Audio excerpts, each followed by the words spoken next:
With this interview, I got into the controversial world of sports betting.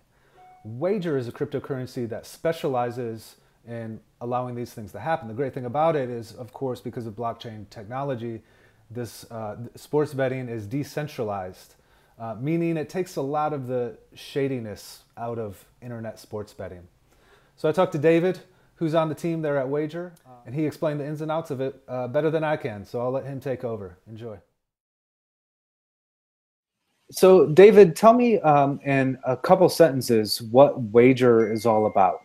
All right. So I'll just start from a brief history of my involvement in cryptocurrency. So I found out about Bitcoin and alternate coins back in 2013. At that time, the mood was all bad. You know, people were cloning coins and scamming each other to make big profits. So I was thinking, what was the point of all of this? You know, it just gave cryptocurrency a bad name, and then people started to make projects which actually made a difference to us, you know, in this modern age. So I was very enthusiastic to find a way, you know, on how I can use blockchain technology in something, as well as make sort of money as well. So we got together with the developers in my team. We had a chat, and we decided, wow, okay, there's such a big market in the betting industry, especially with the illegal sort of bets. If you can see on our website, $400 billion. Imagine if you can capture just 0.25% of that. You know, that's $1 billion already.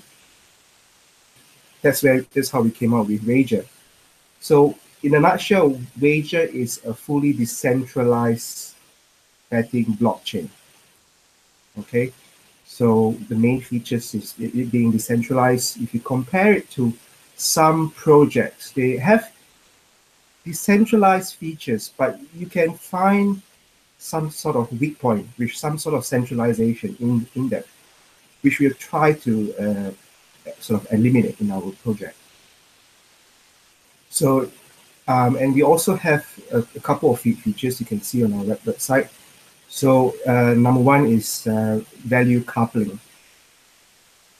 Very important feature that most coins do not have, to really control the inflation rate based on the price of the coin, basically. So if you can see, if there's if the price of Wagerr is down. Oh, I must also add that people who bet, they are usually habitual sort of people.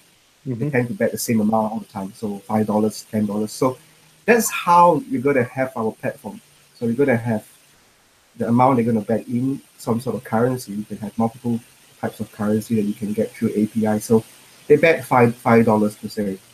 And the price of Wagerr will keep on changing. So based on the market. So one day they might spend 20 Wagerr, one day more.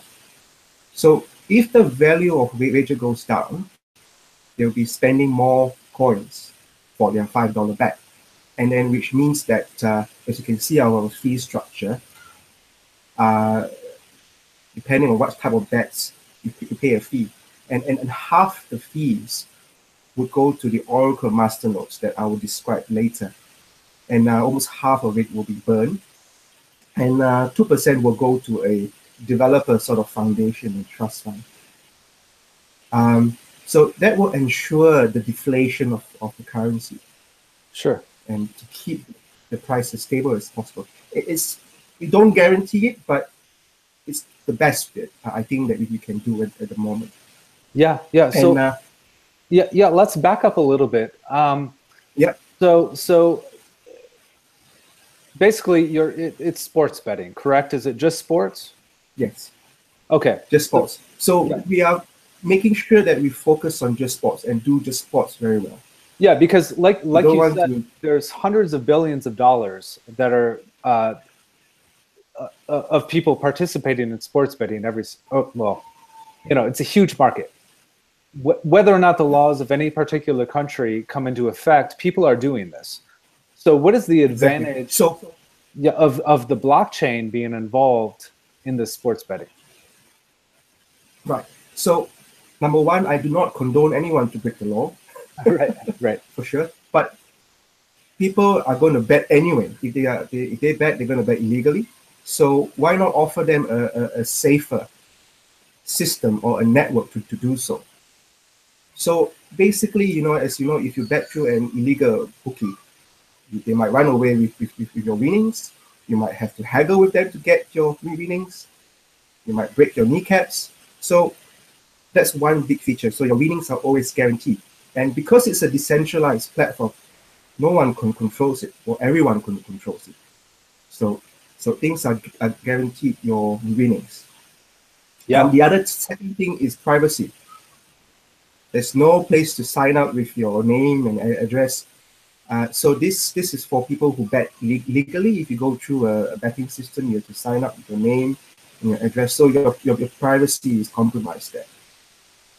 And I think those are the two sort of main features for those using our system to bet, basically. So one of the things I saw on your website is the one-on-one bets, because I'm not a sports bettor. I love Sure. fantasy football. I love sports. I love technology. I know about blockchain. But one of the things I saw on your website was that I can place casual bets with my friends. And could you go into a little bit more detail with that? Right. So how it works is you need to look at what smart contract is and the feature of delayed transaction or phased transaction. So this is what happens in the blockchain. So an event needs to be created first. Let's say a game or a match. And with the current limitations, it has to be a big event that is basically covered by your big sports sort of website, ESPN. It has to be covered by multiple different sports channels or sports websites. Every single event has a special unique ID. And every single team in that event has a special unique ID as well. So when people create an event, they can create an event manually. So we have a special form in the wallet where they key in the team's name, and it will generate a special ID. And the teams that are playing, the events and the teams that are playing. And that becomes a transaction, a phase transaction. And that's when the Oracle masternodes come in. So you need to have 25,000 coins to have a masternode. And that masternode, we have evolved it from just a simple masternode that earns you extra coins as the block progresses, or just make simple voting. So 75% of the masternodes need to create that same code with the teams and the event for that to be checkpointed, and that transaction gets processed onto the blockchain. So that is when the event gets processed. So it's in the blockchain now. So people will see that in their wallet, and then next comes the betting.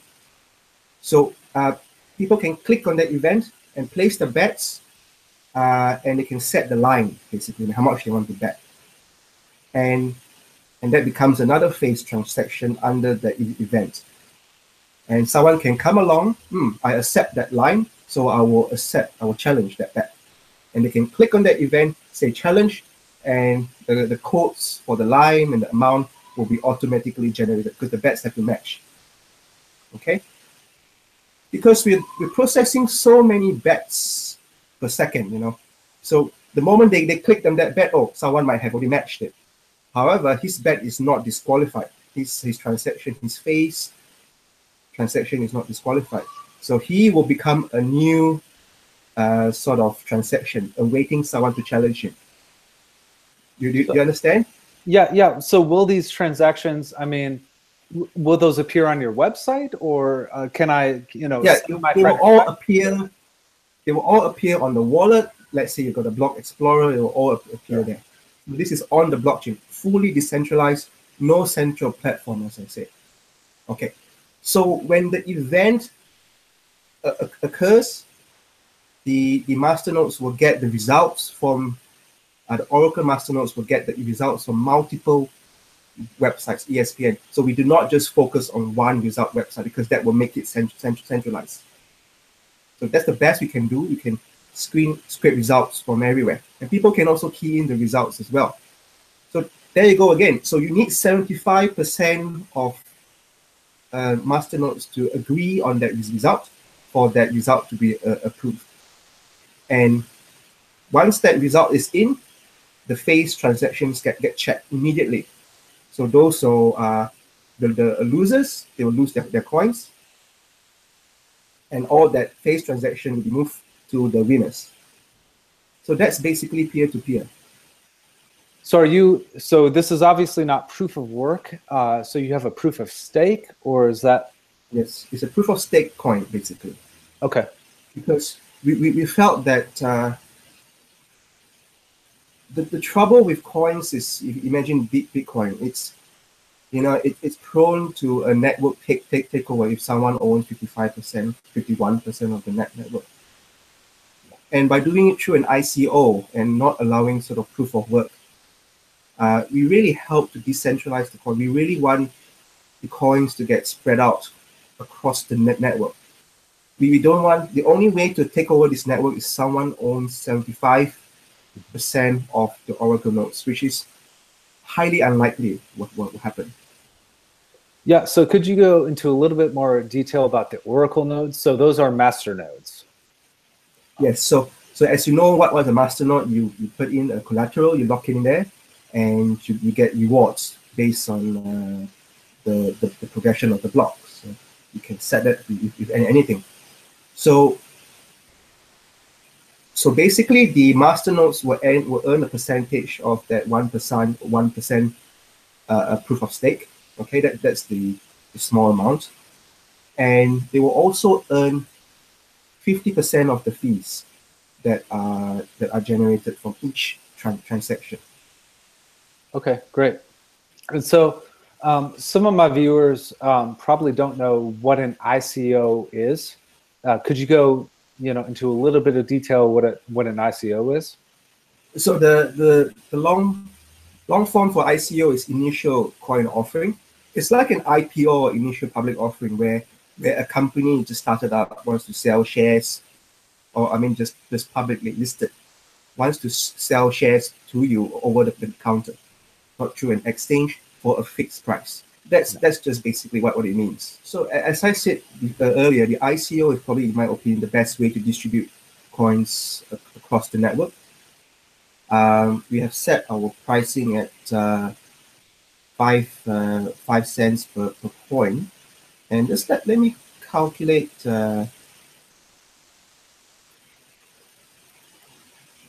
So a Oracle Masternode will cost you about $1,250 basically, and that's very reasonable compared to most of the masternodes at the moment.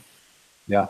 So the funds will be mainly used for a development. If we basically sell all our coins, it would only accelerate the development to bring all those features on our timeline much closer. And if we manage to do that, then it starts the next phase of our project. We want to establish MSB, so sort of money services business. So basically in countries where it's sort of legal to bet, so people can exchange fiat to Wagerr and back again. That's the next step. And that will require lots of funds for advertising, legal costs, and etc. So those things don't come without money. So that's why we need to find the funds to do so. But majority of at the moment it's focused on pushing the development of these coins ahead of our competitors. What roadmap do you have? Where can I go to see what kind of things are happening with the coin and that kind of thing? Sure. So I guess this is the same issue that most coins face. So our vision is simple. The technology we use is already there. We are not creating some sort of unicorn here. So smart contracts, masternodes, or oracles, they're all there already. It's just combining them into a way, into a unique way, and into an innovative way. Now, I guess the question most people ask is, oh, can I review some code? That's the most asked question. Now, we are facing a lot of competitors, as you can see. I'm not going to name them here. And we have already been working about 6 to 9 months on the concept and development of a value coupling and Oracle masternodes. And now we are working on peer-to-peer as well. Now, releasing any code at the moment when we are still, we are planning to launch peer-to-peer in fall 2017. Because we've still got a few months away, releasing any code at the moment will, I feel, put people's investments in jeopardy, because if those codes get to the hands of other people, someone is going to launch something before us, and we cannot let that happen. So investors have to be reassured that all this technology is already there. It's just how we are doing it is different, which will take time to piece together. So we're not creating something new here, a totally new concept. The other extension to that is, when the time is ready, when we feel that it's safe to release the source code without jeopardizing without jeopardizing our investors' investment, we will do so immediately. So this is going to be a fully open source project when it's ready to launch. In general, the cryptocurrency community in general, where do you see that going? I mean, obviously, you guys have done a very good thing. The people I'm interviewing are people who are doing things on the blockchain in cryptocurrency that are not necessarily even currency related. There's a currency involved, but there's other things as well. Where do you see that going in the future? I see two types of projects. Some projects doesn't really necessarily need to be on a blockchain, just because you use US, you basically change US dollars transactions. There's no innovation in that, basically. I feel in the last year or so, there's so many new projects that actually take advantage of blockchain technology. So I see the future is very, very bright. If people can be innovators, ensuring that the technology is decentralized at every step, the future is very bright. There you have it. Check out Wagerr and their ICO. That's WAGERR.com. So if you liked what you heard, get in on that. And while you're here at the channel, check out some of the other interviews I have with other interesting people in the cryptocurrency world. All right, have a great day. Bye.